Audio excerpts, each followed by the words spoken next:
சமணர்கள் ஒரு தீவிரமான ஒழுக்க கோட்பாடு உள்ளது. ஆமா. அவர்களுடைய இந்த கர்ம வினை என்ற கோட்பாடு மற்ற மதங்களை விட, வைதிகம் சார்ந்த மதங்களை விட வேரூன்றி இருக்கிறது. ஏன்னா ஊழ்வினை, கர்ம வினை. பௌத்தமும் சரி, நீங்க பௌத்தத்தை நாத்திக மதம் எல்லாம் தெரியாம சொல்றாங்க. அதாவது பௌத்தம் என்பது லாஜிக்கல் ரிலிஜன். சமணத்தை விட புத்திஸ்ட் லாஜிக்கு, தர்க்கவியல் அதிகம் புத்த மதத்தில்.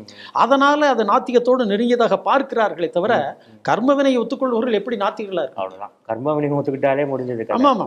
அப்படி பார்க்கும்போது அந்த ஒரு ஜாதிய ஏற்றத்தாழ்வுகளை பௌத்தமும் ஏற்றுக்குது, சமணமும் ஏற்றுக்குது.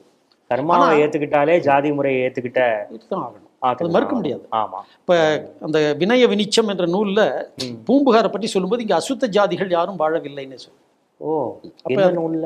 வினய வினிச்சம் என்கிற அந்த பௌத்த அச்சுத விக்கந்தன் காலத்துல கணதாச விகாரையில அந்த புத்த தத்தர் எழுதிய நூல்ல வருது. அதுல பூம்புகாரை பற்றி வர்ணனையில அசுத்த ஜாதிகள் யாருமே இங்க அனுமதிக்கப்பட மாட்டாங்க. என்ன பொருள் அப்போ? அதான அப்போ உங்களுக்கு ஜாதிய ஏற்றத்தாழ்வுகளை எப்படி சிவகிருஷ்ணாமணியில் சொன்ன பாருங்க, அதே போல பௌத்தமும் ஏற்றுக்கொள்ளுகிறது தான். காரணம் அவையெல்லாம் அரசியல் சார்ந்த மதங்கள். அரசியல்ல இந்த மாதிரி இருந்தால்தான் அரசியல் நடக்கும், ஆற்றல் அவங்க கையில இருக்கும். அப்போ சைவம் வைணவமும் ஒரு விதத்தில் அகாமடேட்டிவ்.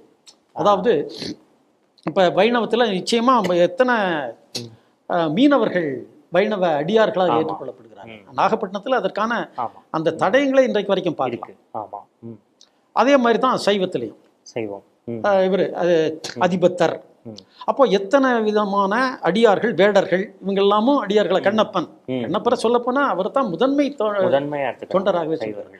அப்போ இது எல்லாமே அப்படித்தான் நம்ம பார்க்க வேண்டியிருக்கு. சமண பௌத்தங்கள் ஒரு தத்துவ ரீதியாக அது ஒரு நிலைப்பாட்டை எடுக்குது, அதற்கு எதிர் நிலைப்பாட்டை இவங்க எடுக்கிறாங்க.